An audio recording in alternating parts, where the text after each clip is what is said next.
What's up, everybody? Once again, my name is Matt, and welcome back to Let's Play Star Fox 64 3D. In the last episode, we took on Fachina on the easy path, and in this episode, well, we're jumping back up to the medium path to take on the next level, Solar. That area's an oven. Don't go burning that R-Wing. Be reasonable, Fox. I'll be careful.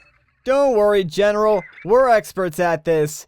Now, Solar, as you can imagine, is pretty much the opposite of Aquis. Like how Aquis was cold, dark, and underwater, Solar is bright, hot, and, well, we're on the surface of a freaking sun, for crying out loud. So, it's kind of ridiculous. And personally, I think Solar is actually a lot harder than Aquis, just for the fact that, yeah, like Fox says, you need to keep an eye on your shield gauge because it will constantly lower due to the fact that it is so hot. And honestly, I think that's a really cool concept.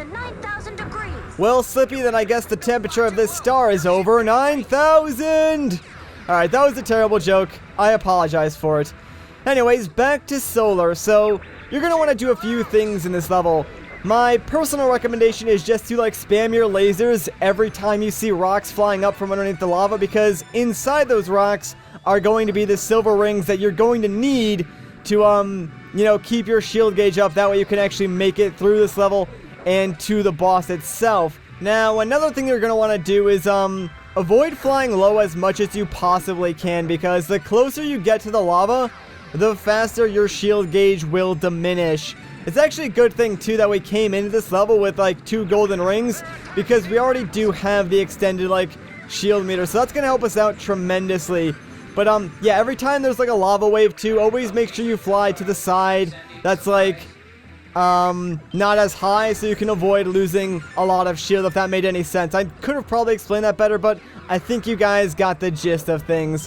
One good thing about Solar is that this level is actually really short, and if you're good at maintaining your shield gauge, you should be fine for the boss, because it's pretty easy.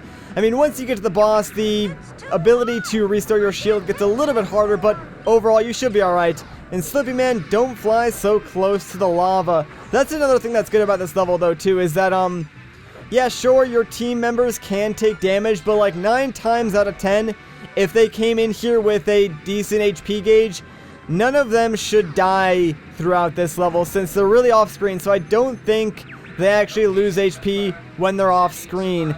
And I do actually want to talk about, like, Solar's design real quick, because it looks amazing on the 3DS. Like, this is probably one of the most impressive remakes of a level in this game, in my opinion, because the original N64 version of Solar looked like utter garbage. Like, it was a disgustingly ugly level, but they turned that level into something that looks really cool on the 3DS, so I'm pretty happy with it, honestly.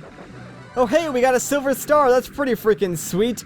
Those things restore a ton of your shield gauge, so it's nice of them to put that before the boss of this level. But yes, this is Andross's bioweapon on Solar. It's pretty creepy looking, like really intimidating, but it's actually really easy. So what you want to do at first is just shoot off both of its arms. Like, we already shot off the left arm, so as you can imagine, they go down pretty quickly.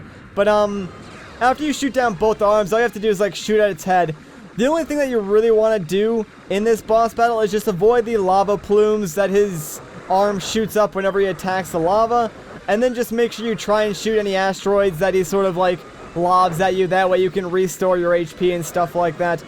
But other than those few things, yeah, that's pretty much it. This boss is really easy. Since both of his arms are already gone, all we've really got to do is just shoot at his face, and don't really worry too much about dodging the fire, because they really won't even hit you.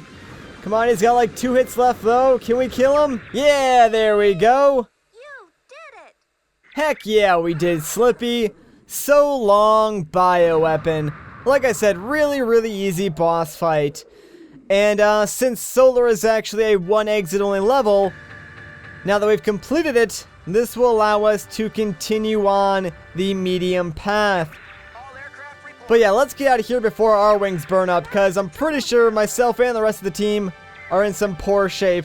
And yes, their ending dialogue will change depending on, like, how their shield gauge is. See my ship? Does it look okay to you?